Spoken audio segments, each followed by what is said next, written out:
Bonjour à tout le monde. Euh, J'espère que vous allez bien. On va, on va attendre quelques minutes, juste pour juste le temps qu'on soit plus nombreux. Et en attendant, je vous invite alors à écrire bonjour sur le chat. Comme ça, je peux bien voir votre présence.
Bon dia, Evren.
Bon, bonjour à ceux que,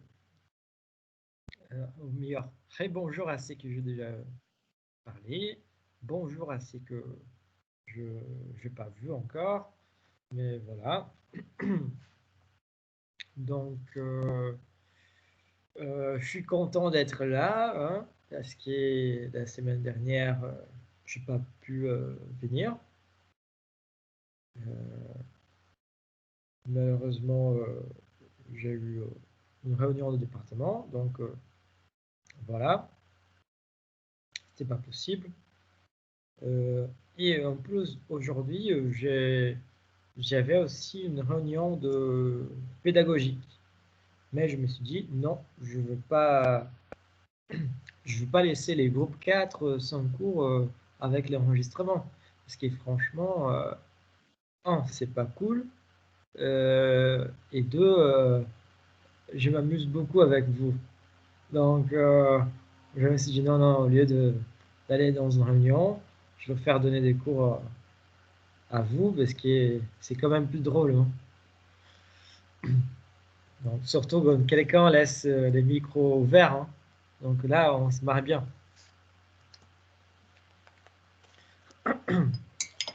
De toute façon,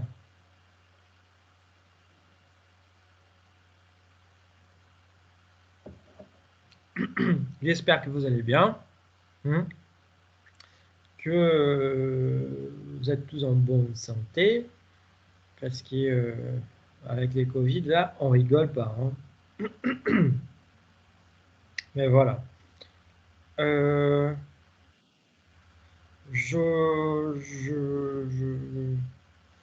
J'aimerais savoir, avant de commencer, en fait, si vous avez des questions, si vous avez quelques remarques, quelque chose à faire, à dire, voilà, avant qu'on commence.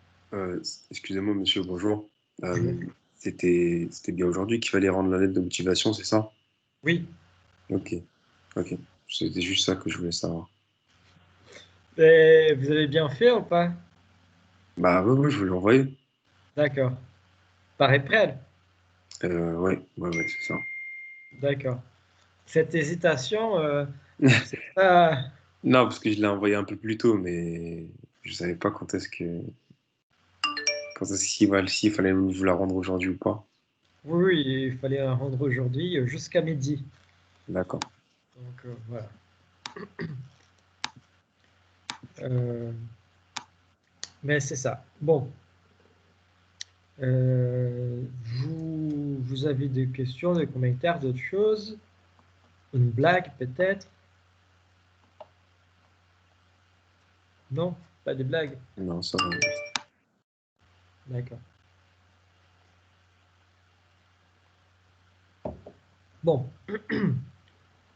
on peut commencer alors. Euh, je suis content, c'est les derniers cours de la journée. Voilà, je suis content. Bon, on va commencer. On va alors parler de l'entretien. On avait arrêté là, hein. Euh, et si je regarde un peu à côté, c'est parce que je mets mon portable là. Comme ça, je peux vérifier les chats. Parce que je suis connecté en deux, en deux équipements différents. Donc, devant moi, je le redis avec la projection que je vous montre. Et mon côté droite, j'ai mon portable avec les chats ouverts. Donc, je trouve que c'est pas mal de faire comme ça. Et moi, je peux voir tout de suite si vous avez des questions, des commentaires, voilà, écrit. Donc, si vous voulez écrire, ouvrez votre micro, n'hésitez pas, hein. Donc, pour le dernier cours, on a parlé un peu de, de l'entretien, hein, d'accord? Je vais vous expliquer euh, pourquoi j'ai choisi de mettre un peu les tissus, la cellule, voilà, pour illustrer l'idée de l'entretien, hein. Donc, on avait dit que l'idée, c'était exactement parce que l'entretien, c'était les seuls moments, les seuls éléments de cette première sphère de la communication professionnelle où on pourrait dire que là vraiment les contacts humains et que c'est beaucoup plus organique que les deux éléments qu'on a vus. Ça euh, c'est-à-dire les CV et votre lettre de motivation. Donc ça veut dire que autant les CV et la lettre de motivation, on peut réfléchir, on peut prendre notre temps pour être dessous dessus y écrire, élaborer, on peut penser à des stratégies, voilà. Mais par contre, pendant l'entretien, on n'a pas ces choix-là. Pendant l'entretien, on ne sait pas comment va se passer, on ne sait pas quelles questions vont être posées, on ne sait pas ce qui va être demandé, on ne sait même pas comment l'entretien va être conduit.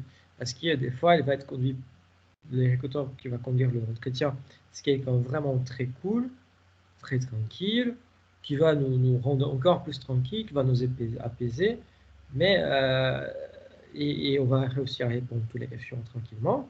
Mais des fois, ça peut être aussi quelqu'un qui va nous essayer de craquer, de nous faire craquer.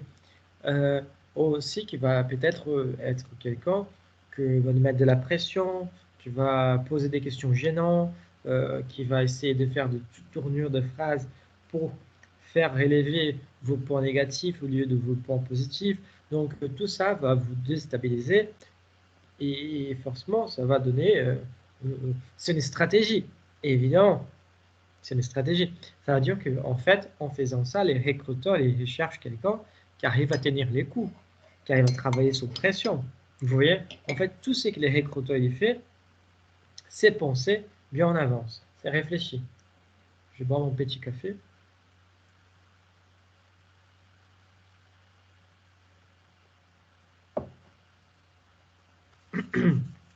Donc voilà.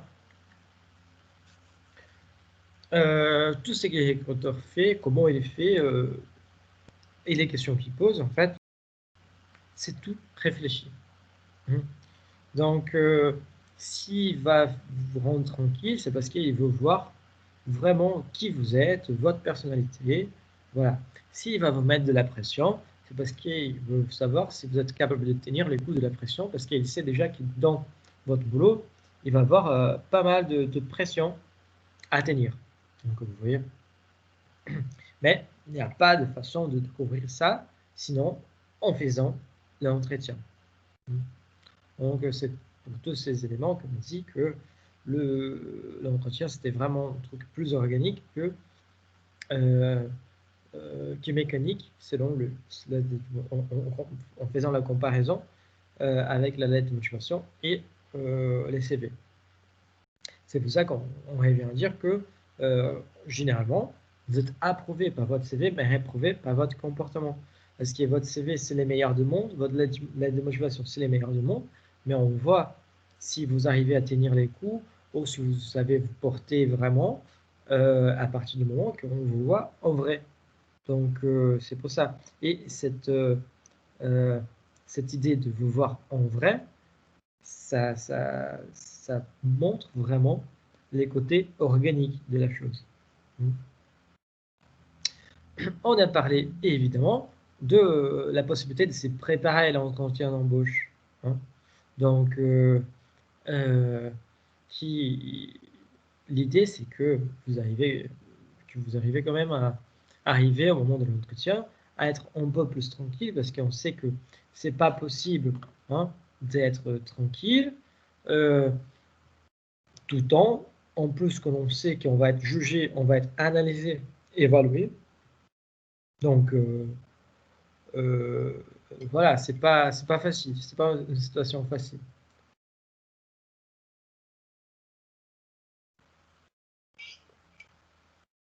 Bon,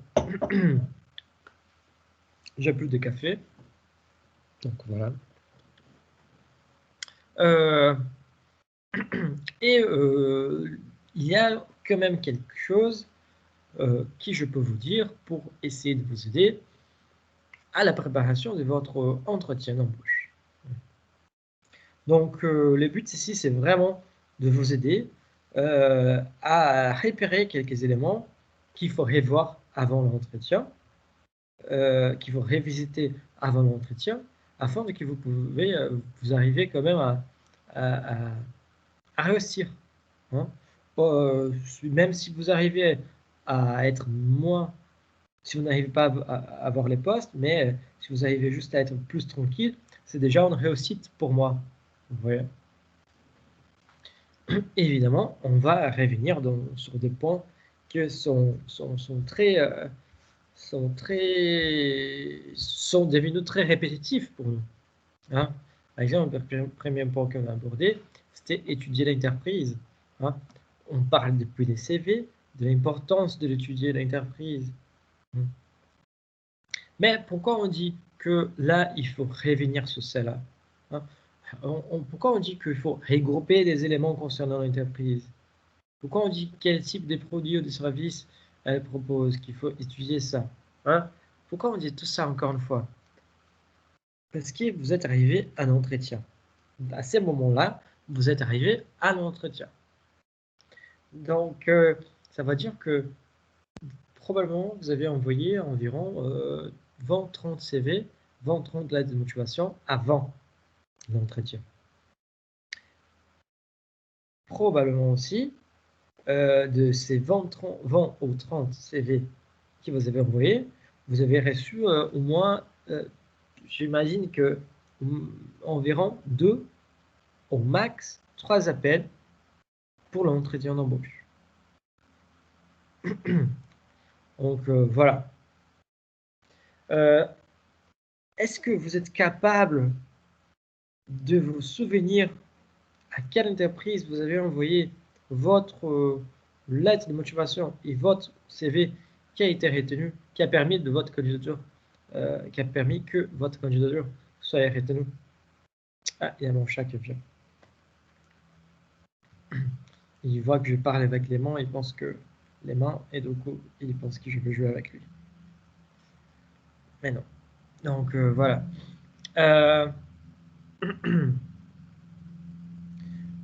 Donc, je pense que non, c'est pas possible de se souvenir. On envoie 20-30 CV, 20-30 lettres de motivation. C'est pas possible de se souvenir de quelques caractéristiques de l'entreprise. Hein. En plus, quand on fait les CV, on n'est pas trop à fond dans cette recherche. Par contre, quand on est là, il ne reste que l'entretien d'embauche. Franchement, ça vaut les coups de s'investir un peu plus. Parce que ça veut dire que l'entretien d'embauche, c'est la dernière ligne à franchir. Donc, ça vaut vraiment le coup de s'investir là-dedans. Vous voyez? Et tout ça pour une question simple. Parce que vous pouvez tourner quelques questions, hein, tourner vos réponses, surtout, ou positives. Par exemple, quand on dit là, quelle nouveauté a lieu, elle veut lancer. Hein? Si vous êtes au courant, vous pouvez tourner une réponse. Par exemple, écoutez, pourquoi voulez-vous bosser avec nous? Vous pouvez dire, non, parce qu'en fait, j'ai appris que, que vous êtes en train de démarrer, vous souhaitez entrer dans les marchés de l'Amérique latine. Donc, encore, vous voulez entrer dans les marchés russes. Et donc, moi, j'ai un peu d'expérience dans ces secteurs, j'ai un peu d'expérience dans ces marchés. Voilà. Donc, j'ai déjà travaillé avec les marchés russes quand j'avais, je sais pas quoi, quand j'ai bossé, je sais pas où, en faisant, je sais pas quoi. Voilà. Et ça m'a permis ça m'a permis d'apprendre comment les marchés russes fonctionnent un peu plus, quelques particularités de marché. Voilà. Vous avez bien tourné la question, quoi. Vous avez vraiment pointé vos points forts et vous avez réussi quand même à établir un lien avec la vision ou les projets futurs de l'entreprise. Vous voyez, tout ça, vous avez pu faire parce que vous avez l'étudié. Si vous n'avez pas l'étudié avant, vous n'aurez pas pu faire. Vous n'aurez pas pu faire. Ah, c'est fini, c'est bon. Je vais même changer de place. Voilà. Et encore une fois, les autres choses de chercher à comprendre quelle est la mission, la vision, les valeurs de l'entreprise, tout ça, nous, on a déjà discuté la dernière fois, donc je ne veux pas entrer dedans, trop dedans. Donc, on a dit que étudier l'entreprise, ça serait important, en plus de tourner les questions, pour savoir où vous mettez les pieds. Encore une fois, si l'entreprise, elle est tout celle-là que vous pensez, ce n'est pas celle-là que vous pensez. Aussi pour être plus informé, surtout pour être plus réactif, parce qu'il y a une chose qui est un peu dérangeant au moment d'une discussion, d'un entretien d'embauche, c'est qu'il reste un silence et que vous réfléchissez trop. Vous voyez? Donc, c'est pas forcément évident. Quand on parlait avec, on est en train allez, on est en train de boire l'apéro avec les potes, hein. Maintenant, on peut plus faire ça normalement. Il faut utiliser les moyens technologiques. Mais quand on est en train de boire de l'apéro avec les potes, quelqu'un nous pose une question. Est-ce qu'on hésite à la répondre? On essaye de dire notre vision tout de suite sans trop penser à ce que l'autre peut penser de nous, quoi. Bon, pardon, j'ai mal aux yeux là. Et voilà. Donc, est-ce qu'on réfléchit trop ou est-ce qu'on sort tout de suite de nos réponses parce qu'on n'a pas peur de ce que nos potes vont penser de nous? Donc, normalement, même si c'est des conneries, on va répondre tout de suite, quoi. Hein? On va pas hésiter, on va pas, même si on va rigoler, voilà. Mais c'est la même sorte de réponse que les recruteurs veulent. Ça veut dire que non, il veut pas des conneries, mais il veut une réponse fluide. Il veut comprendre, il veut comprendre, il veut entendre aussi que vous avez étudié l'entreprise, que vous êtes sûr d'y être là, d'avoir choisi l'entreprise. En gros, en plus de cela, quand on embauche quelqu'un, pas pour 6 mois, sauf si c'est en CDD, bien sûr. Hein. Mais l'intention d'une entreprise qui embauche, c'est normalement de pouvoir compter avec vous pour plusieurs années. Donc, avoir étudié l'entreprise et montrer ça à la personne, au recruteur, ça va montrer aussi que vous êtes sûr de ce que vous voulez. Que vous n'allez pas quitter vos postes après 3 mois. Voilà. Et évidemment, tout ça, ça va aider à mieux préparer votre discours. Ça, c'est...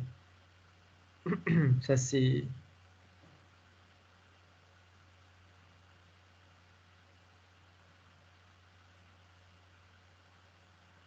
Ça, c'est sûr, hein. Bon.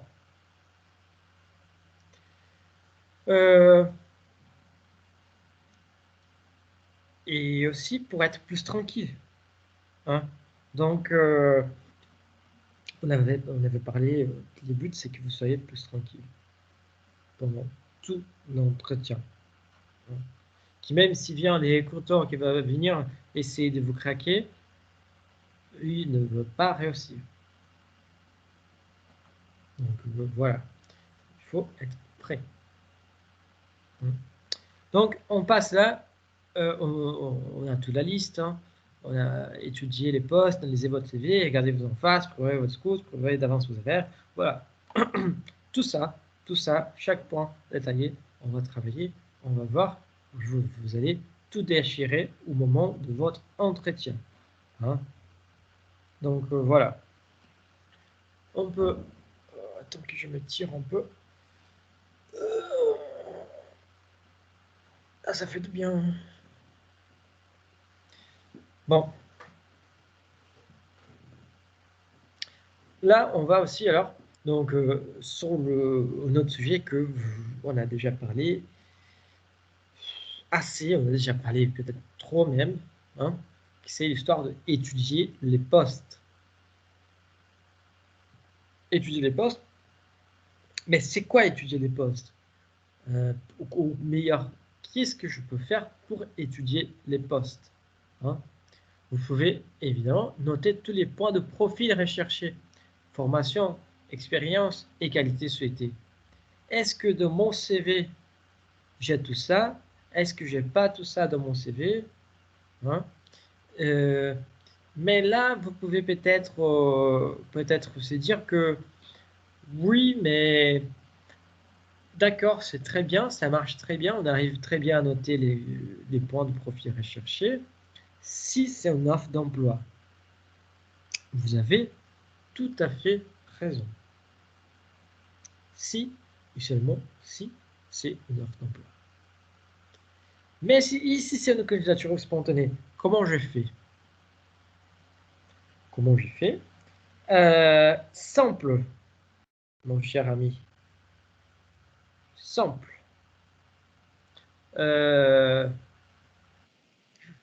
Là, normalement, vous avez envoyé de CV, vous avez envoyé de lettres de motivation. Comment avez-vous su que de l'existence de cet entretien? Réfléchissez, réfléchissez. Hein? Là, c'est simple. Quelqu'un vous appelle pour dire, écoutez, monsieur X, monsieur Z, madame Y, voilà, votre candidature, on a reçu votre CV, et on était assez curieux pour pouvoir vous connaître un peu plus, parce que votre profil nous intéresse effectivement. Pourriez-vous vous rendre à tel endroit, à notre entreprise, à telle heure, hein, pour qu'on puisse avoir un entretien, ou pour qu'on puisse parler un peu plus. Voilà. Hein. Et du coup, vous, super content, oui, oui, je peux, oui, c'est pas de souci, et voilà. Hein. Mais calmez-vous, calmez-vous, parce qu'il ne faut pas oublier une chose très importante. Si c'était une candidature spontanée, vous ne connaissez pas les postes. Donc là, c'est le moment de demander. Hein. Vous avez reçu l'appel, il faut poser la question. Oui, j'aimerais bien, ça c'est un plaisir, avec plaisir, je sais pas quoi, mais est-ce que je pourrais juste avoir un petit renseignement? Pourriez-vous me dire quel est le poste exactement, à quel est le poste que vous voulez que je coupe? Je sais pas comment tourner cette phrase, mais vous savez meilleur que moi comment le faire d'une façon simple et efficace. Hein. Donc, pourriez-vous me dire à quel poste, voilà, ou pour quel poste elle entretient, voilà. Donc là, la personne va vous informer l'intitulé de poste en entier. Là, par exemple, chargé d'affaires pour les secteurs graines et semences. Hein. Donc voilà. Vous voyez?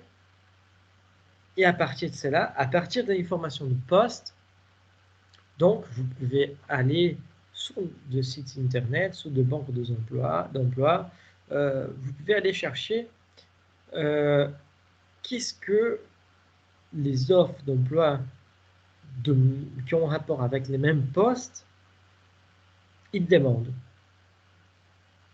Quelle est la formation, l'expérience et les qualités souhaitées de, de l'ensemble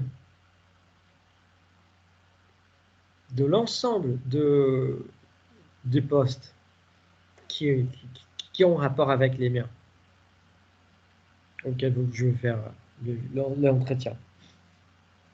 Vous voyez, là c'est la petite astuce. C'est là que vous devez choper l'idée et être plus malin. Et arriver vraiment à avoir cette information. C'est très important. Et là, évidemment, on retombe sur pourquoi je devrais étudier les postes. Ça, c'est très simple, mes chers amis. Non? Très, très simple. D'abord, pour mieux mettre en évidence vos atouts.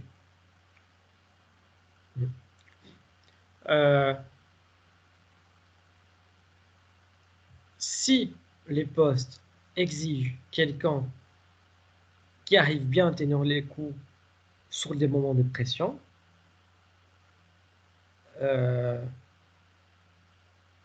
évidemment que vous n'allez pas mettre comme votre défaut dans une éventuelle question les stress. Parce qu'une personne naturellement stressée, une personne anxieuse, forcément, elle va avoir un peu plus de mal à gérer la pression. Voilà, donc vous voyez l'importance que avec une petite information, vous pouvez même préparer d'autres éléments de votre discours. Juste avec les postes. Ça ne vous demande pas trop de temps en plus. Hein? Aussi, pourquoi étudier les postes? Pour arriver à bien tourner quelques questions. Ça veut dire que, encore une fois, pourquoi je devrais vous embaucher au lieu d'un autre candidat? Vous voyez? Là, parce que moi je suis le meilleur. Ah, parce que moi, ah, je sais pas. Mais voilà. Donc, en fait, c'est si vous êtes sûr d'avoir étudié l'entreprise et étudié les postes, vous pouvez évidemment tourner très facilement et très bien ces genres de questions. Vous allez mettre les choses souhaitées, formation souhaitée, et faire un rapport avec votre propre CV. Donc, vous pouvez des fois prendre un petit détail et faire de ces détails une chose énorme. Donc, c'est ça l'astuce, c'est ça que c'est cool. Hein. Et en plus, là, c'est très intéressant parce que il faut vraiment étudier les postes, être sûr de lui et demander quand même au moment qui l'entreprise vous appelle hein, pour pour ne pas oublier les postes auxquels vous postulez. Et oui, je sais, ça peut sembler un peu bizarre. Ça peut sembler un peu bizarre. Mais je vous jure que ça arrive suivant. Ça arrive suivant, assez suivant. Euh, juste pour vous donner une idée du chiffre, entre 40 et 45% des candidats oublient leur poste auquel ils postulent. Vous imaginez, vous arrivez pour l'entretien. Bonjour monsieur, bonjour madame, bonjour. Est-ce que vous savez à quel poste, pour quel poste on a vous appelé? Donc, eux, ils savent très bien s'ils ont mis en annonce, hein, qu'ils ont informé quels étaient les postes. Donc là, ils vont voir si vous vous souvenez vraiment, si vous êtes vraiment engagé à cet entretien. Vous voyez? C'est ça que c'est intéressant de vérifier.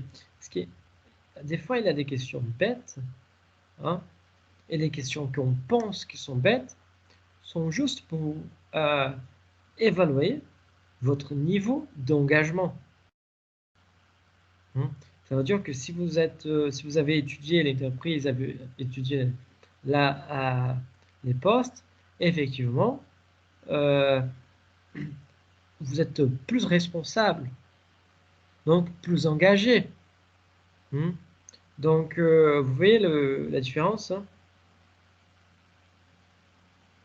Donc, voilà. Donc, l'engagement, l'engagement, la responsabilité, on commence à évaluer déjà, à vous évaluer par là.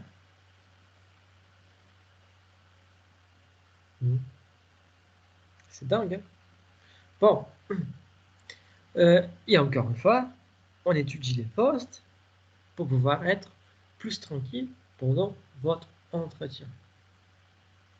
Si vous êtes sûr, il faut imaginer l'entretien comme un examen à la fin. Ceux qui sont meilleurs préparés, ils s'en sortent meilleurs. Peut-être que vous allez bien s'en sortir, mais que vous n'allez pas arriver à avoir la meilleure note. Ce qui a eu la meilleure note, c'est toujours les candidats qui ont été embauchés. Mais il faut avoir une chose en tête.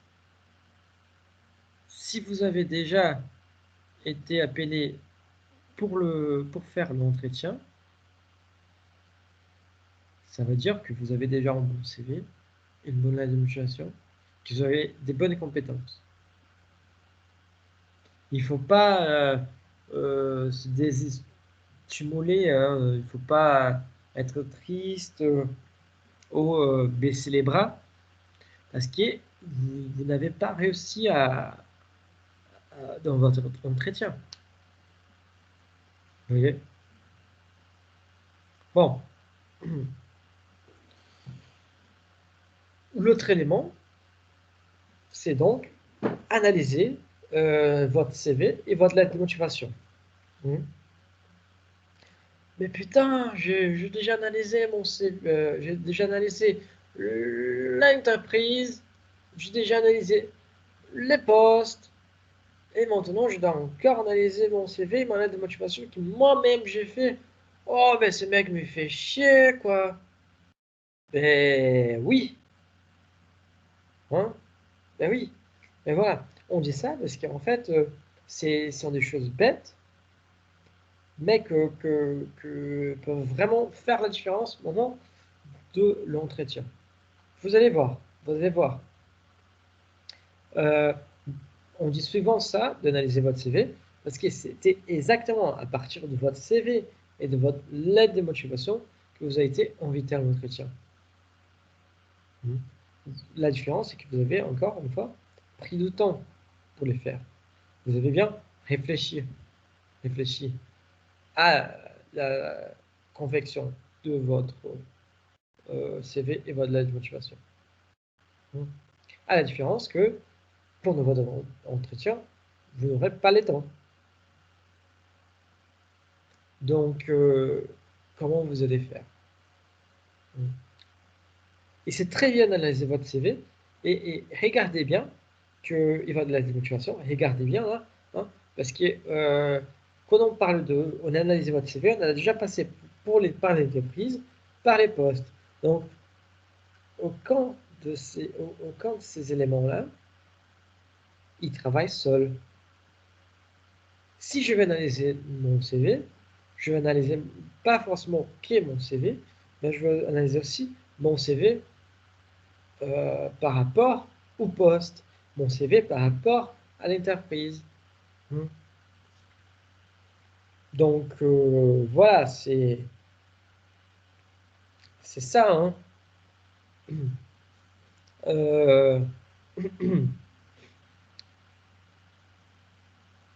Donc il faut avoir en tête que votre CV, votre lettre de motivation, elle a déjà attiré l'attention du recruteur. Donc il y a forcément des éléments qui vont être très intéressants de le reprendre et de les mettre en valeur encore une fois au moment de l'entretien. Suivant aussi, les recruteurs, il va vouloir valider des informations. Ça veut dire qu'il va vous poser une question, il va vous dire est-ce que vous pouvez me parler de votre formation? Et donc, franchement, si vous n'arrivez pas à parler sur votre parcours étudiant, par exemple, franchement, on commence à se poser des questions par rapport à votre capacité. Donc, Normalement, ces genres de questions sont les premières questions. Pouvez-vous me parler un peu de votre parcours? Donc, pourquoi c'est une question? C'est normalement la première, peut-être la deuxième, voire la troisième max question qui pose ces genres de questions. Parce que c'est une question pour vous détendre. C'est une question pour parler d'une chose que vous êtes sûr, qui c'est sur vous-même. Franchement, si vous n'arrivez pas à parler de vous-même de façon fluide, tranquillement, il faut vous calmer. Vous comprenez? Voilà. Et moi, je dis ça en tant que quelqu'un très anxieux. Moi, j'ai des crises d'anxiété. Ça veut dire que, souvent, moi, j'arrive même pas à respirer. Vous voyez, on a des crises d'anxiété, ça, c'est étouffant, on n'arrive pas à respirer. Donc, voilà, croyez-moi.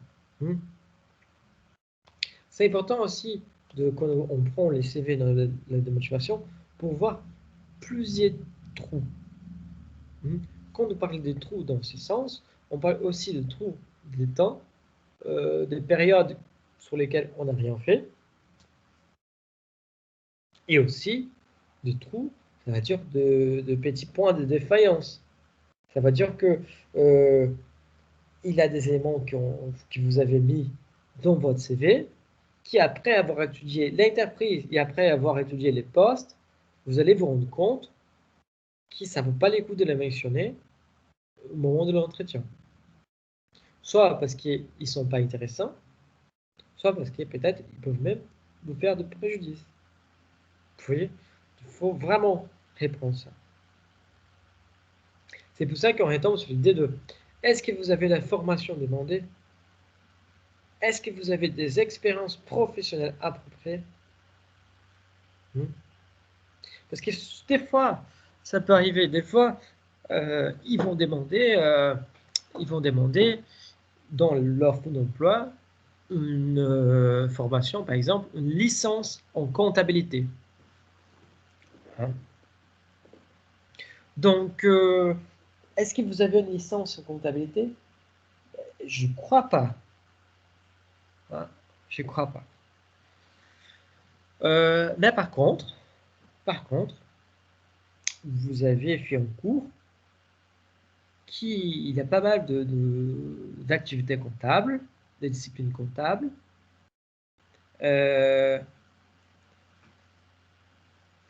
Et qui a pas mal d'analyse financière, qui a pas mal de disciplines de gestion.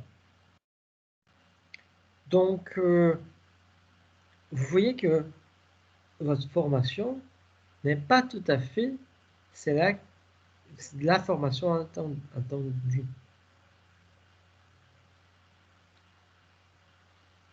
Vous voyez?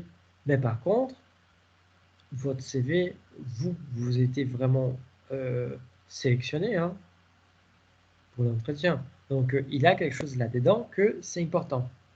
Et donc, c'est là qu'on va retomber. Pourquoi faire tout ça? Là, on dit, les premières parties, c'est vraiment pour réussir à répondre aux questions pièges par rapport à votre formation, vos expériences et vos compétences. Mais qu'est-ce que c'est une question piège? Une question piège, c'est la question où il n'y a pas forcément une bonne réponse. Il n'y a pas forcément un vrai ou faux, la meilleure réponse, la mauvaise réponse. Voilà. Il y a juste une réponse. Des fois, c'est la façon que vous allez répondre qui va vous permettre d'avoir le poste ou pas. Encore une fois, votre comportement. Et suivant les questions pièges sont faites pour vous faire craquer. Donc, par cela, on peut comprendre que, évidemment, si on prend les cas de l'offre d'emploi qu'il a la formation en gestion, qui demandent une formation en comptabilité, vous pouvez imaginer déjà les recruteurs vont vous poser la question exactement, un peu comme cela, en demandant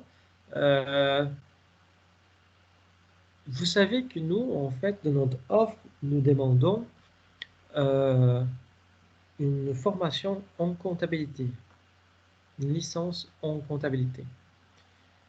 On a vu votre CV que vous n'avez pas cette formation. Comment vous comptez faire pour rendre compte de ces boulots? Vous voyez les stratégies de la question? D'abord, la question vous démoralise. Ça veut dire qu'elle commence déjà par une négation. Vous n'avez pas l'information. Du coup, ah non, je ne suis pas capable, je peux pas, je suis pas les bons candidats, oh mon Dieu, qu'est-ce que j'ai fait? Oh là là, voilà. On arrête là, hein, parce que les dramas, ça suffit, ça suffit. Hein. L'histoire, c'est que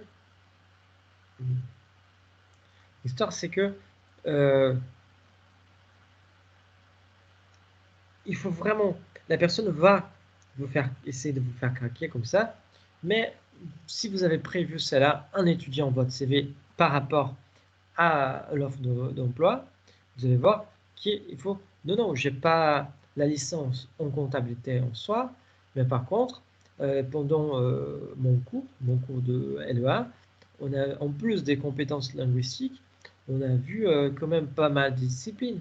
On a vu par rapport à cela, on a vu la question comptable concernant ces sujets-là, ces sujets-là. Du coup, il va essayer de vous faire craquer un peu par la pression. Il va essayer de vous faire parler aussi de vos compétences dans les domaines qu'il souhaite pour mesurer si vous avez ou pas la compétence. Hein, vous voyez? Donc, c'est une stratégie très efficace. Ça marche très bien, soit parce que ça craque, soit parce que vous n'arrivez pas à parler au moment dès la question. Encore, ça peut être pire.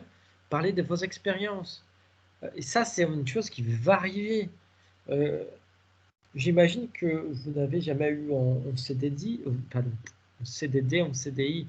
Peut-être quelques-uns d'entre vous a eu juste des petits boulots de l'été, voilà.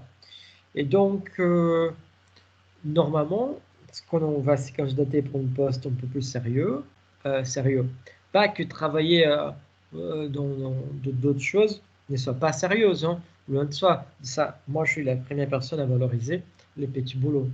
Hein. Mais voilà. Ce que je veux dire, c'est que pas dans les secteurs, pas dans les domaines, voilà. Et un poste que vous voulez vraiment. Oui. Donc la personne va, sur l'offre, c'est marqué au moins 1 an d'expérience.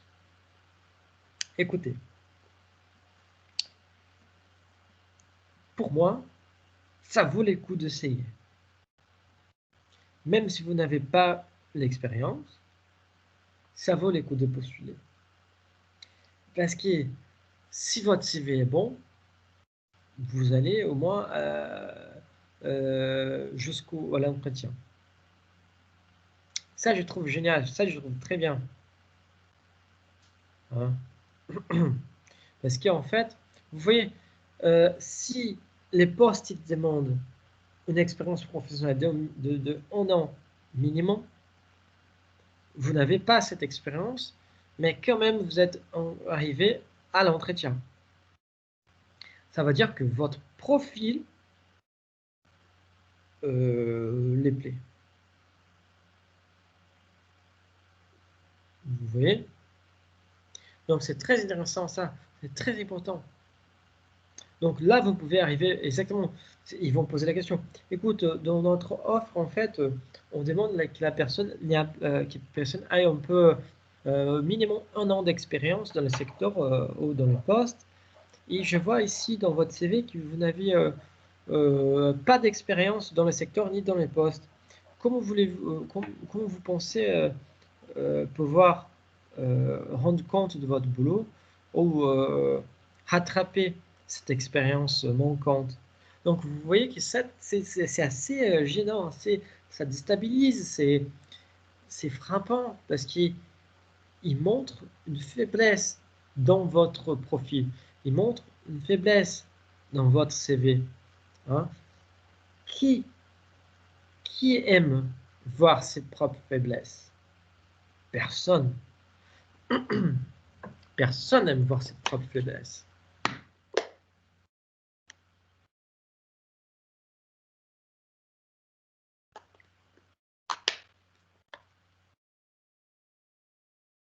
Donc voilà.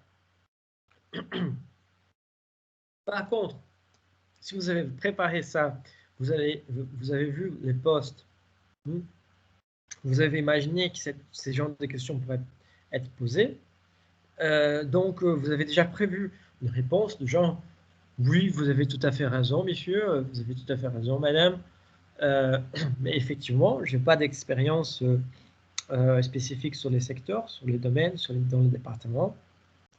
Mais par contre, ma formation, elle est très forte dans ce domaine. Donc, je compte surtout sur la qualité de mes enseignantes à l'université. Et aussi, je suis quelqu'un de très qui aime bien avoir de l'initiative. Donc, je ne vois pas un problème au niveau de la manque d'expérience. Si je peux rattraper sur les terrains, je peux apprendre avec vous. Et en plus, j'ai vraiment envie d'apprendre. Donc, c'est vraiment les métiers que je veux faire. Donc, je ne vois aucun problème, soit pour vous, soit pour moi. Je ne vois aucun inconvénient de ne pas avoir l'expérience.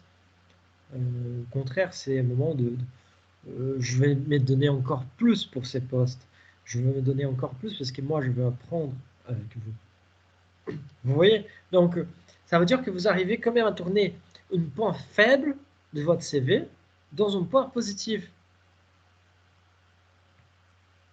Donc, c'est l'idée.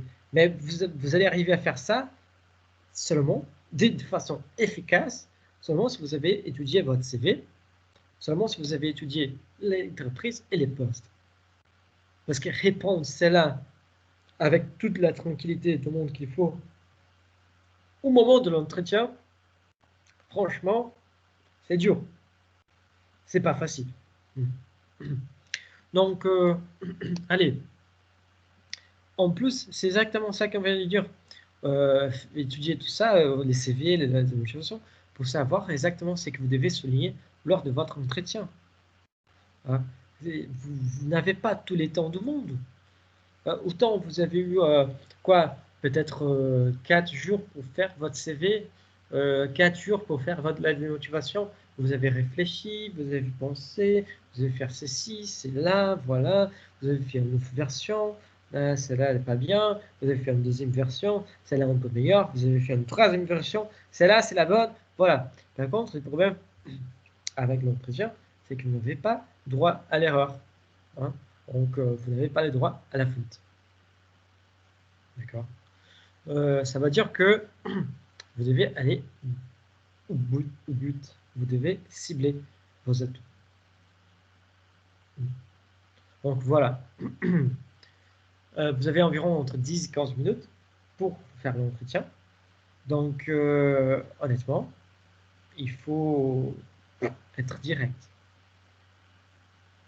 Être direct, simple, efficace, direct, but. Et cibler tout ce que vous voulez dire. Bon.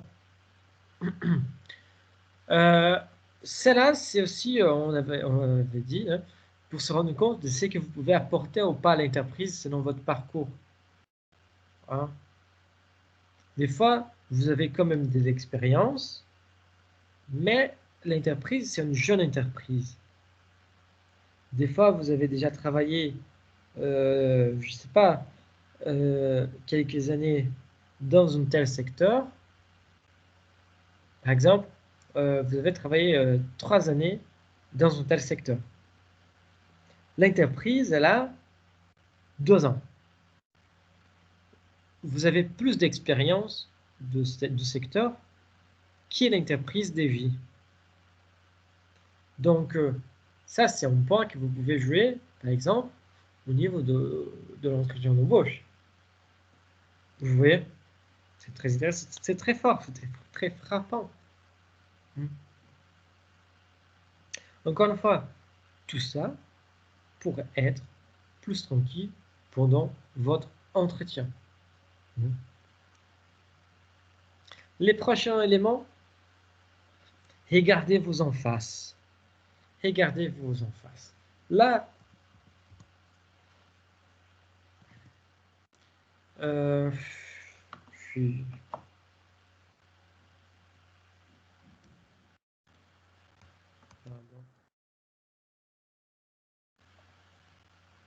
Là, je reviens vers vous, d'accord? Parce que moi, je parlais avec vous et j'ai besoin de quand vous participez avec moi. Hein? Mais je veux avancer quelque chose. Je veux avancer quelque chose parce que là, on est en train de sortir un peu du registre de la communication professionnelle, d'une compréhension de RH, pour aller un peu dans la version, dans la direction, on va dire, de la psychologie, voire même de la thérapie. Hein. Donc, quand on parle exactement de regarder vous en face, hein, c'est quelque chose qui, j'avoue, n'est pas du tout facile à faire. Hein, et que des fois, ça fait vraiment mal. Ça fait vraiment mal. Soit parce qu'on ne se reconnaît pas,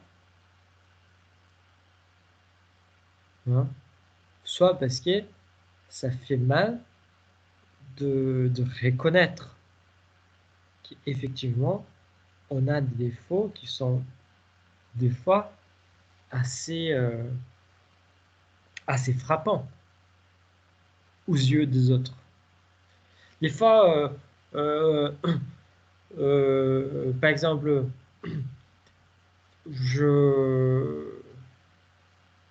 on peut penser qu'on est cool, on est tranquille, on est bien, et que ça va rendre les cours un peu meilleurs, voilà.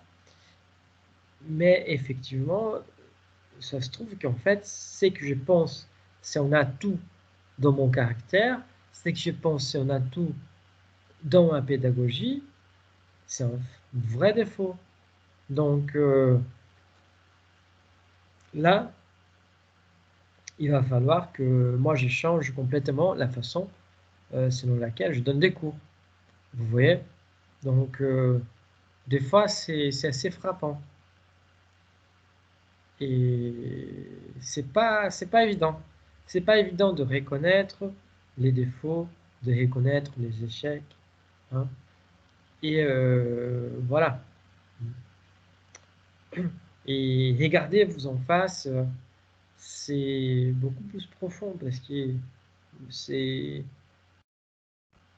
il y a des vrais problèmes, il y a des faux problèmes, euh, il y a aussi de la maquillage de problèmes, des problèmes.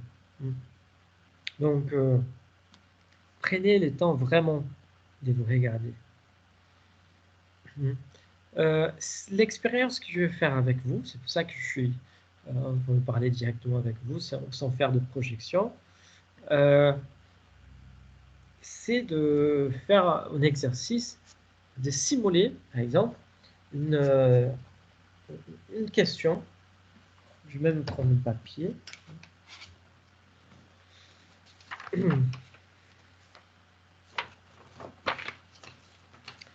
c'est de simuler avec vous, en fait, une petite question qui tombe assez souvent au moment de l'entretien d'embauche. D'accord? Donc, j'aimerais savoir si quelqu'un veut participer, si quelqu'un peut participer dans ces moments. Ça va être simple. Je vais poser une question, et vous allez répondre. Hein. Est-ce que ou meilleur, qui veut participer ou qui peut participer?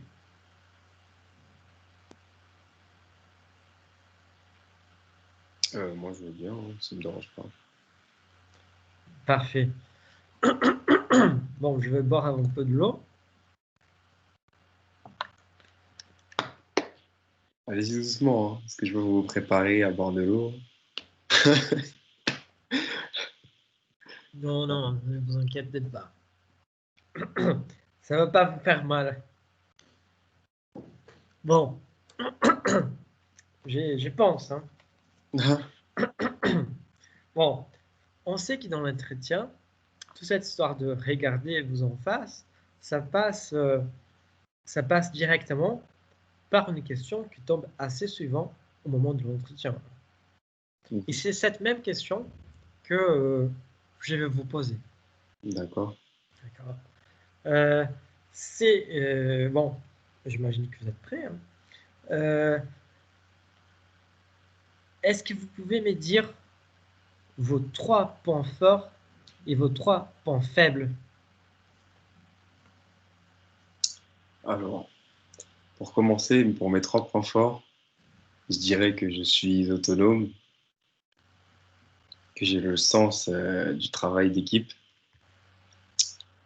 et que je suis impliqué. Mmh.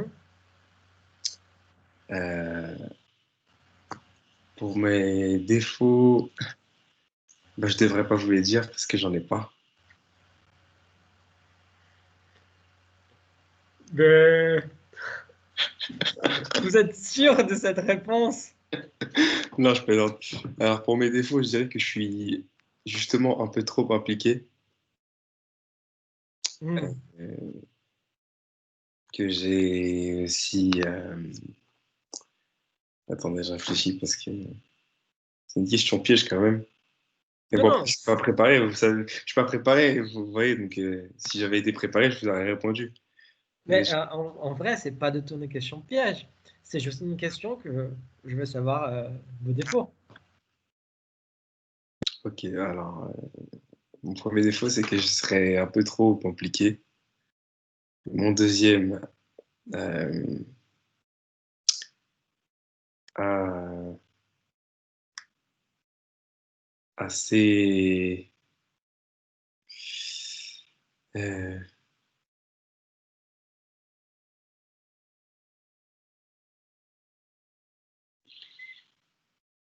Ouais, non, je pourrais pas vous répondre en fait. Non, mais en fait, c'est parfait. Oh, c'est ça, en fait, c'est ça que je voulais illustrer. D'accord, ok. Merci, merci pour votre Pas de souci. participation, Idriss. Merci. Mais vous voyez, en fait, Idriss, il a vite s'en rendu compte que ça m'a pris tout d'un coup. Je ne sais pas vous dire ça comme ça, de sortir ça de rien. Mais voilà, lui-même, il avait dit oh non, mais si j'avais me préparé, tout ça, mais on rigole, mais voilà. Et pour des vrais, cette question, elle tombe sur 99% des entretiens. Pas forcément numéroté comme j'ai fait. Hein. Peut-être ils vont dire quels sont vos points forts, quels sont vos points faibles. Donc là, ils vont noter, ils vont vérifier que forcément vous avez dit plus de points forts que de points faibles. Et du coup, ils vont demander, bah, vous n'auriez pas notre point faible. Du coup, là, ça va vous tracasser encore plus. Parce que, oh putain, mais je devrais avoir dit que j'avais plus de points faibles, je sais pas quoi. Ça commence à mal partir là. Donc, vous voyez, ça rend encore une sensation encore pire. Donc, c'est meilleur que si c'est une chose numérotée. Donc, pour votre entretien, je vous conseille donc de toujours préparer quels sont vos 3 points forts, toujours quels sont vos 3 points faibles. Hein? Mais de jamais faire comme Idriss a fait, de dire qu'il est trop appliqué en tant que point faible. Parce que ça c'est peut-être vendre une chose, vendre un défaut qui c'est pas un défaut. Vous voyez, genre, ah non, je suis trop bon, donc ça dérange les autres. Je suis désolé, mais être bon en quelque chose, ça n'a jamais dérangé les autres. Hein? Donc, ce sont les autres qui sont cons, quoi. Si je suis meilleur que les autres, voilà, ça c'est un avantage pour toi, c'est pas un défaut. Vous voyez? Donc, il ne faut pas essayer de maquiller. Vous voulez dire quelque chose? Oui, oui. Après, allez pas vous imaginer que, que je veux dire ça dans un entretien. J'ai juste dit ça comme ça dans votre cours, mais je veux pas dire ça dans un entretien. Ah Ça non, mais sera trop narcissique. Je ne saurais pas dire ça. je sais pas, Non, je non, sais non. pas. Mais il y a pas mal de gens qui vont dire, par exemple, je suis perfectionniste. Hein? Probablement maintenant, vous êtes tous en train de réfléchir à vos défauts. Hein? Pour un moment, vous allez, non mais j'ai un défaut, j'ai un défaut. D'abord, si vous ne trouvez pas de défaut, c'est parce que vous l'avez déjà un, minimum. Hein? Donc, ça veut dire que si vous trouvez que vous n'avez pas de défaut, c'est parce que vous vous trouvez trop bon. Monsieur, Oui? je peux vous poser une question? Ouais? Quels sont mes trois défauts? Voilà, c'est ça. Parce que, en fait, j'ai vu une vidéo qui disait qu'il faut faire attention lorsqu'on parle des défauts, parce que ça peut être aussi éliminatoire. Il faut trouver des défauts qui sont pas trop hard, vous voyez? Oui, évidemment. Il a des défauts. Pas trop C'est ça. péjoratif. Oui, mais euh, quels sont les défauts péjoratifs? Bah, par exemple, moi, ça m'arrive d'être un peu nerveux, vous voyez? Bah ça, ouais, mais ça, je peux pas le dire. Parce que imaginez, après, ils vont penser qu'au sein de l'entreprise, il y a, je sais pas, un Une travail dispute. de groupe où, vous voyez, avec les interactions sociales au sein de l'entreprise, ils vont se dire peut-être que si je suis pas d'accord avec quelque chose, je vais m'énerver, alors que pas du tout. Pas du tout. C'est juste que ça peut m'arriver, c'est tout. Mais c'est pas forcément dans ce contexte-là. Mais vous voyez, l'employeur, il peut le prendre comme ça.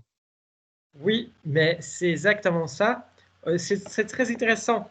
Je vais vous partager juste mon PowerPoint ici. Parce que pourquoi faire tout cela, en fait, c'est aussi pour réussir à tourner quelques questions pièges sur les positifs, malgré un échec en défaut. Hein? Là, pour avoir conscience des comportements qui peuvent faire préjudice lors de votre entretien et ou votre embauche. C'est tout ça qui on vient de dire, en fait. Hein? Donc, je vais vous être bien honnête. Hein? Euh, moi, je ne crois pas qu'il y a des défauts qui ne peuvent pas être dits. Évidemment, évidemment, il y a des limites. Hein, il y a des limites. Ça veut dire que, par exemple, si vous avez des problèmes avec la drogue, si vous aimez bien kidnapper les gens, je ne sais pas, si vous êtes mêlé avec les crimes, euh, aussi, voilà, Après, monsieur, j'ai l'alcool. envie de vous dire, en vrai, ça dépend de l'entreprise, hein. Parce que je me dis, en vrai, si par exemple, je veux travailler, je sais pas, moi, chez Rockstar pour faire le futur GTA, et ben, si par exemple, j'ai un esprit un petit peu, comment dire, pas malsain, mais vous voyez ce Bon, que je veux dire, quoi. Ça veut dire que je suis très bon, par exemple, dans l'univers de la torture. Vous voyez, bah, je peux faire, par exemple, je peux être dans la conception de mini-jeux, ou vous voyez, enfin, en tout cas, dans l'univers du jeu vidéo. oui, mais là, vous avez, avant ça, avant d'être, euh, on peut naze, peut-être on peut dire, vous allez peut-être avoir un autre emploi qui prouve que vous êtes bon à ça. Vous voyez, par exemple, quelqu'un qui est spécialisé en faire des interrogatoires, c'est pas quelqu'un que se bat dans la rue, qui nappe les gens, voilà. C'est quelqu'un qui est entraîné à ça, qui a une formation pour ça. Vous pensez que les mecs de l'Interpol ou de KGB, ils, ils- ils sont juste, ils aiment bien la, comment on peut dire, la bagarre, ils sont juste bien entraînés, ils s'entraînent tout le temps avec ça. Voilà, il y a une différence entre être juste quelqu'un qui a une vie malsain, on va dire comme ça, ou qui fait bon n'importe quoi, et quelqu'un qui est formé pour faire ça. Vous voyez, par exemple, bien sûr, on n'est pas formé pour kidnapper les gens, on n'est pas formé pour euh, entrer, mais pour torturer les gens. Mais s'ils veulent des informations comme ça, il faut consulter exactement l'armée, les gens qui sont dans Et l'armée. monsieur, est-ce que vous avez déjà vu le film avec DiCaprio, Arrête-moi si tu peux? Est-ce que vous l'avez Oui, déjà vu? Vous avez vu ce qu'il fait? En fait, c'est un arnaqueur, il falsifie des chèques. Ouais, ce que je veux dire, bah, au final, ça s'est bien fini pour lui, hein. Il est pas allé en prison, il sert l'État américain, le gars, il doit se faire un max d'oseille. Vous voyez ce que je veux dire? En fait, après, oui, moi, je pense que ça dépend. Moi, je pense que être mauvais, ça peut être bien aussi. Je pense qu'on a besoin aussi. Je pense qu'on a besoin de gens comme ça. Bah, mais dans l'informatique, les plus gros hackers qui vous observent dans votre webcam, là, bah, c'est la même chose. On a besoin de ce type de personnes pour aider justement les grosses entreprises à se protéger aussi contre d'autres. Vous voyez? je suis tout à fait d'accord. Je partage de la même vision. Mais la différence, c'est qu'aucun de ces cas-là, ils sont partis chercher d'emploi.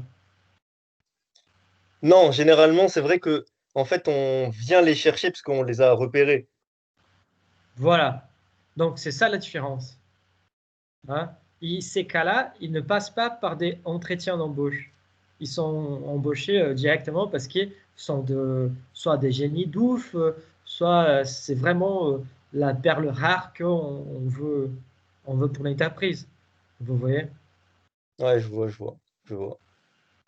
Donc, je suis tout à fait d'accord. Des fois, être un peu fou dans les bords, de faire un peu n'importe quoi et tout ça, peut être, avec un peu de chance, peut vous rendre un bon boulot, peut vous faire avoir un bon boulot. Mais par contre, il faut être les meilleurs dans les domaines, ou l'un des meilleurs. Et, euh, et dans ces cas-là, c'est pas vous-même qui va chercher de boulot, c'est le boulot qui vient vers vous. Donc, c'est pour ça que c'est un cas un peu différent. Ils passent même pas par un entretien d'embauche, hein. Ils sont embauchés complètement. Euh, et euh, dans, dans l'histoire des défauts, qu'est-ce qu'on doit dire, qu'est-ce qu'on ne peut pas dire, et tout ça, quelles sont les limites, et tout ça. Donc, c'est pour ça que je dis, en fait, il n'y a pas de limite, mais il y a quand même. La limite, c'est que c'est euh, euh, si vous avez fait mal à quelqu'un, euh, euh, si vous êtes, par exemple, euh, si vous avez des problèmes avec de l'alcool, des drogues, euh, voilà, hein. Bien sûr qu'évidemment, il y a d'autres problèmes. Euh, Plus graves, mais qui peuvent être censés d'être punis par la loi. Hein. Tous, ces, tous les problèmes, tous les genres de problèmes qui vous pouvez être punis par la loi sont des problèmes que franchement c'est meilleur de pas raconter. Quoi. Vous voyez? Mais monsieur, j'ai une question. Oui. Entre cinq candidats, par exemple. Si moi, je joue la carte de l'honnêteté et je commence à dire plein de défauts que j'ai, mais que les autres candidats, ils en disent un ou deux seulement, vous voyez ce que je veux dire? Et au final, enfin, psychologiquement, on va pas se rappeler de tous les défauts de chacun, par contre, on va se dire, lui, il en a dit plus. Et peut-être que ça peut être, je sais pas si vous voyez ce que je veux dire, peut-être qu'ils vont se dire, lui, vaut mieux pas le conserver.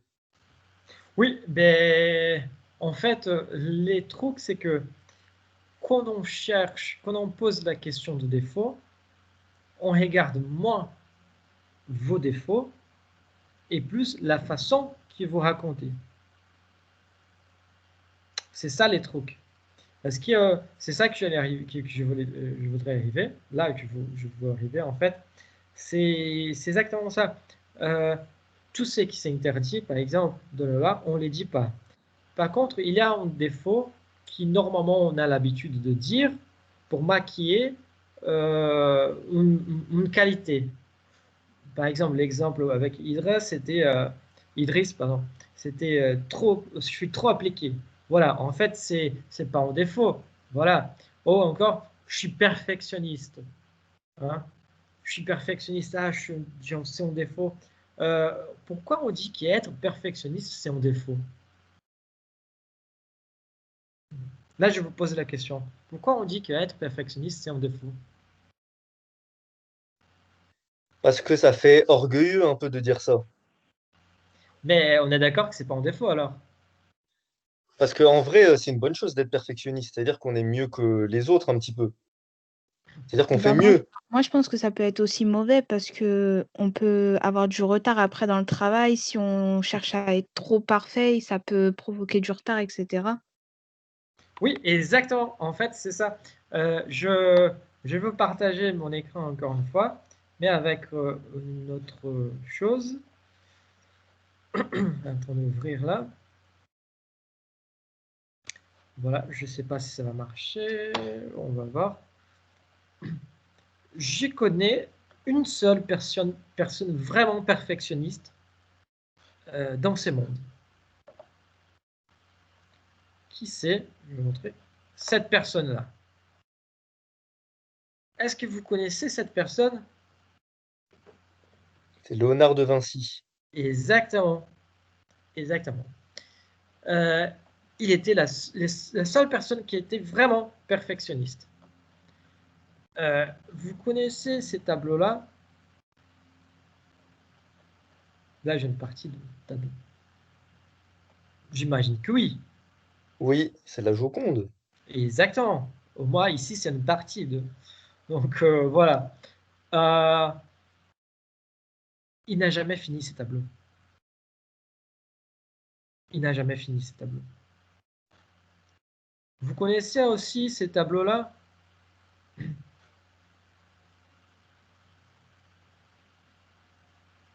Je crois que c'est la Seine. Oui, exactement. Il n'a jamais fini aussi. Da Vinci, il n'a jamais fini ses tableaux.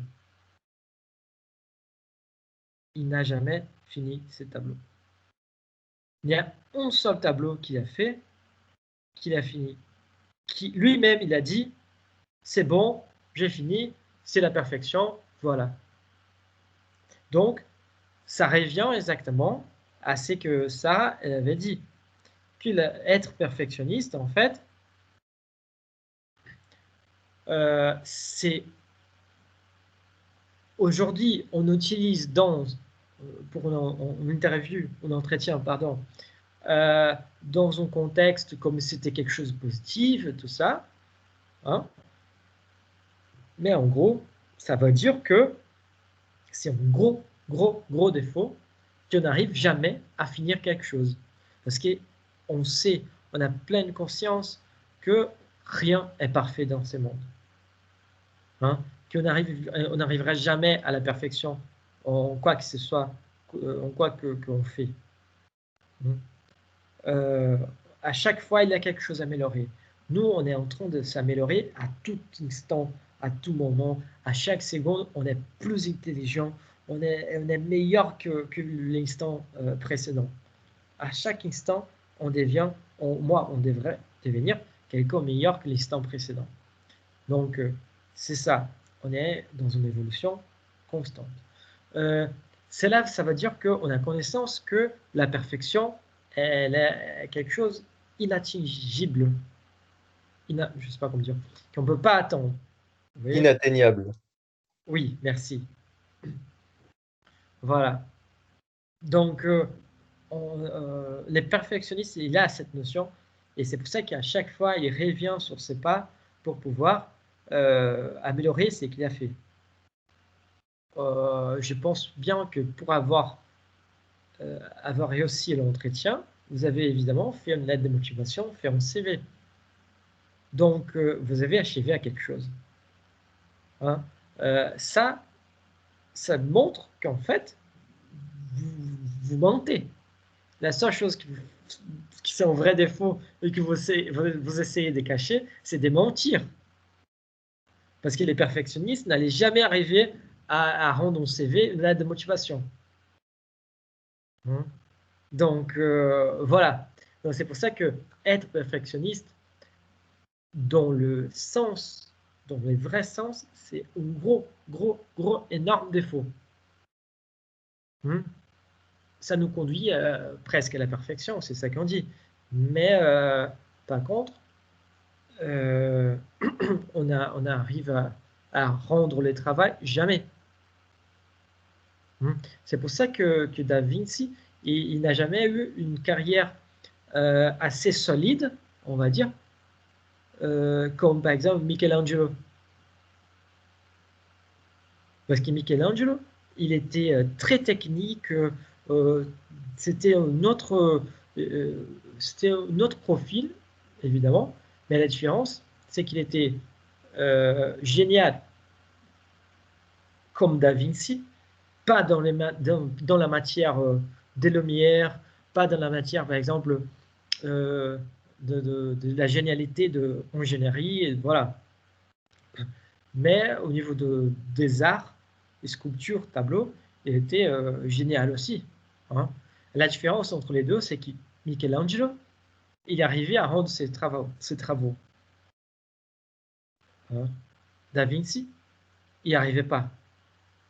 Donc, qui est fini à la fin? Da Vinci, il est mort tout seul, hein, avec François Ier. Il a quand même réussi un château et tout ça, parce qu'il a trouvé quelqu'un qui pourrait lui financer. Mais c'est tout. Mais Michel-Ange, il a eu du vrai boulot. Hein. Donc, il a réussi à acheter en vie une maison pour sa famille, une bonne maison. Il a réussi à se faire plaisir en vie, parce qu'il bossait. Vous voyez, il était aussi bon, mais il n'était pas perfectionniste comme par exemple, Da Vinci. Hein. Bon, où on va arriver avec tout cela, c'est que il n'y a pas effectivement un problème, un défaut que vous ne devez absolument pas dire. Je suis Amine, je suis comme vous. Moi, je me stresse assez facilement. Des fois, je reçois des mails d'élèves que je lis, et que franchement, ça m'énerve tellement que j'ai envie de vous frapper des fois. Hein. Non, mais pour On de peut avoir vrai. un exemple, genre qu'est-ce qu'il y a dans ces mails, genre qui peut vous énerver? Par exemple, j'ai mis les consignes sur épreuve. Hein. Ouais. En soulignant que les éléments textuels que je voulais. Ah non. Laisse-moi voir. Ah oui. Par exemple, parce que c'était notre discipline. Je veux dire, par exemple, un mail que j'ai reçu, c'était, je sais pas, c'était, je pense, 11h50. Vous voyez? De quelqu'un qui m'a envoyé 11h50. Ah, mon nom n'est pas sur la liste de je sais pas quoi. Donc, franchement, vous avez eu vous avez eu une semaine pour faire les machins. Et en manquant 10 minutes, vous venez me dire que votre nom n'est pas sur la liste. Si ça, c'est pas de la mauvaise foi, je sais pas, qu'est-ce que c'est? Oui, mais après, ça, c'est normal. Enfin, je veux dire, Non. non, mais je veux dire, tout le monde se serait énervé. Vous voyez ce que je veux dire? Oui, mais ça, c'est un caractère que, par exemple, quand je parle avec quelqu'un qui ça m'énerve, la personne va dire, parce qu'elle n'est pas dans mon boulot, mais elle va se dire, ah non, mais ça c'est rien, tu regardes même pas son mail, tu l'envoies à chier et tu lui donnes 0, et voilà. Mais non, c'est pas ça, parce que pour moi, j'ai raté quelque part. Vous voyez? Donc, j'ai raté quelque part avec mon élève, par exemple. Hein? Donc, moi, j'assume en partie cette responsabilité, même si la personne a utilisé de mauvaise foi. Voilà. Mais le truc, c'est que ça m'énerve et aux yeux des autres, ça, c'est un peu trop. Vous voyez? Et moi, du coup, comment je peux tourner? Est-ce que vous venez de dire que, ah non, mais ça, c'est normal. Mais ça, c'est normal parce que vous avez compris que dans mon défaut, il y a une certaine logique qui fait que je sois énervé. Et c'est pas parce que je m'énerve à chaque instant. C'est parce qu'il y a quelque chose qui se passe à côté de ça qui fait que je sois énervé, stressé, voilà. Euh, donc, c'est quoi qui se passe? C'est soit la mauvaise foi des gens, soit quand les gens font ce qu'ils ne sont pas censés de faire. Par exemple, quand quelqu'un est dans le supermarché sans masque, c'est obligatoire. Oui, c'est obligatoire. Ça nous fait chier. Oui, si ça vous fait chier, ça me fait chier aussi. Mais je porte quand même parce que moi, je veux vous préserver, préserver à tout le monde. Voilà. Mais pourquoi vous ne pouvez pas porter les masques? Oui, ça m'énerve. Mais quel est l'enjeu? Pourquoi je m'énerve? C'est ça qu'il faut comprendre. Du coup, il y a un côté éthique et un côté moral derrière, qui la manque de respect avec l'autre envers la manque de respect vers la société, vers les autres personnes, m'énerve. Donc, vous pouvez dire exactement des fois, vous avez un caractère un peu explosif, un peu qui vous énervez facilement, mais que vous vous énervez quand vous voyez qu'il y a quelque chose qui n'est pas correct, qui ne devrait pas avoir été fait. Non, mais imaginez moi, monsieur, moi, un entretien d'embauche qui dit parfois j'ai un caractère explosif. Mais je crois que vous savez pas ce qui peut se passer. Je vais être fiché S. Vous voyez ce que je veux dire? Donc moi, Oui, mais non, mais c'est pas non. D'accord, mais c'est pas donc c'est ça. Peut-être que je me suis mal exprimé, surtout dans ces moments-là, dire explosif aujourd'hui, oui. moi, il y a Euh, certains mots que je peux pas utiliser. Vous voyez ce que je veux dire? oui. Mais oui, forcément, je veux pas dire que j'ai un caractère explosif parce que voilà. Mais Non, mais c'était une blague. J'ai compris ce que vous vouliez dire. oui, mais voilà, c'est comment vous arrivez à tourner ça, hein? Euh, Surtout que les côtés positifs, c'est là, et c'est dans la façon que vous arrivez à tourner ça. C'est là que le recruteur va vraiment pouvoir évaluer quelque chose. Parce qu'il va voir que vous avez vraiment connaissance de votre défaut et que vous êtes prêt à le gérer. Parce qu'on peut gérer nos comportements seulement à partir du moment que nous avons connaissance de ces comportements. Donc, si on ne prend pas connaissance, si on ne prend pas connaissance qu'on est con, on va être con pendant toute la vie. Mais si quelqu'un arrive et nous dit, écoute mec, t'es con là, hein? Donc là on se dit, ah bon, mais pourquoi? Ah parce que t'as fait ça. Ah ouais, ah d'accord. Donc peut-être que vous allez réfléchir et changer votre posture, votre façon de faire, votre façon d'être. Parce que si vous ne changez pas, vous allez être con pour toute votre vie, quoi. Donc c'est ça. Bon, euh, on est arrivé déjà à 15h, 15h01. Là. On va continuer la prochaine séance de ces points-là. Et je vous remercie vraiment à tout le monde. Aujourd'hui, je remercie à Idriss, à Amine, à Sarah de votre participation, là, que vous avez participé, papoté, voilà. Merci beaucoup. Je vous remercie de votre présence aussi. Et je vous souhaite donc une bonne fin de journée, un bon week-end, un bon apéro, évidemment, c'est vendredi. Et aussi, que vous soyez sages. Bon, merci. Merci. Merci beaucoup, monsieur. Tout À pareil la pour semaine vous. Merci, prochaine. au revoir. Merci, monsieur. Au revoir.